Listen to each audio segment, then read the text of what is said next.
Today we're going to be reviewing the iPad 4 from Apple. Now this particular model that we're going to be testing today has both Wi-Fi and cellular connectivity. On the front face of the iPad 4 you have the 9.7-inch Retina display.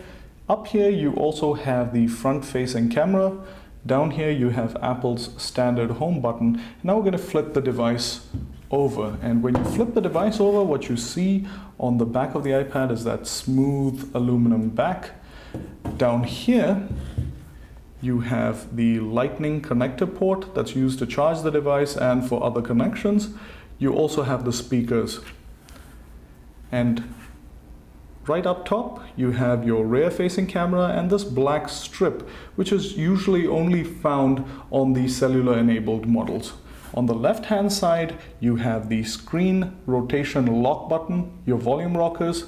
On the right hand side you actually have your SIM card slot, which we'll talk about in a minute, and up top you have your power button and your 3.5mm headphone jack. One of the best things about the iPad 4 is the Retina display itself. The resolution keeps everything looking really sharp and clear, and the colors are also excellent. Now the screen also has some very flexible viewing angles, which also makes for a great experience. iPad 4 is also possibly the smoothest tablet experience currently on the market. The screen has absolutely no choppiness or lag, and it really responds very well to touch.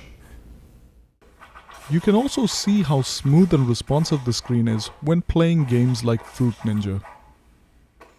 Web browsing is another one of the iPad 4's strengths. Web pages open up really fast, scrolling is smooth, and pinch to zoom is nearly flawless. The iPad plays back full HD videos really well. The colors are very natural, the images are vivid, and it does so very smoothly. However, due to its unconventional aspect ratio, you might see some black bars on the top and bottom of some videos. Here's a clip to show you how the iPad performs. Of an extraordinary motion picture event about 1 year in the life of the creatures who share our planet.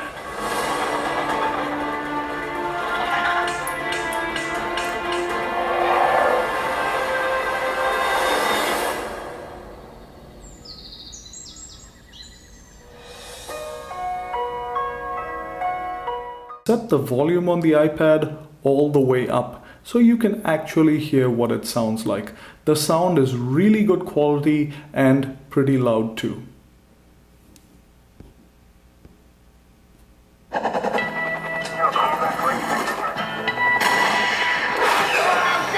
Something happening here. What it is ain't exactly clear. There's a man with a I'm coming, man. Don't you dare on me, Foley! Sorry, can we cut? You can also connect your HD TV to the iPad using an HDMI cable and the Lightning to HDMI adapter that is optional. Now you plug that into the HDMI cable, and the Lightning connector then plugs into your iPad. And what this does is it'll mirror exactly what's on your iPad screen onto the HD TV, and you can play it.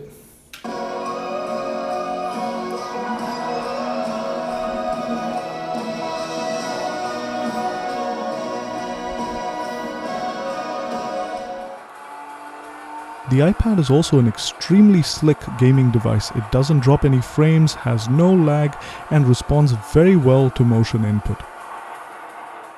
The iPad's battery life is also extremely impressive. We got approximately 8 to 9 hours in mixed usage conditions. Now the iPad's battery charges using a Lightning type connector, which is another neat little feature that Apple includes with this device. Now the beauty of this connector is the fact that it can be inserted into the iPad either way and it'll still charge the iPad. Another major advantage the iPad enjoys over Android tablets is its App Store, which has significantly more apps than the Android App Store. The iPad's voice-activated assistant feature, Siri, is also really helpful for looking up quick bits of information. And all you need to do to activate this is hold down the Home button. What is the weather today? Here's the forecast today. The wireless antenna on the iPad 4 also maintained a very strong, reliable and fast connection throughout our testing. The iPad's camera took some exceptionally good pictures in well-lit conditions and some rather grainy pictures in poorly lit conditions. On the cellular-enabled models of the iPad, you're going to need the SIM card removal tool. You're going to have to insert it at an angle into the hole that's right next to the SIM card slot, and as you do this and press firmly, the SIM card pops out and can be removed. The SIM card can then also be replaced the same way by just pushing it back into the slot. So overall, the iPad 4 is well designed, well built, extremely reliable, comes with a great selection of apps, and is arguably the best tablet experience currently on the market. If you like this review of the iPad 4, please subscribe to our channel. The link to this product is also in the description section below, and thank you very much for watching. Please also check out our unboxing of the iPad 4 and our review of the smart case for the iPad by clicking on the video links above.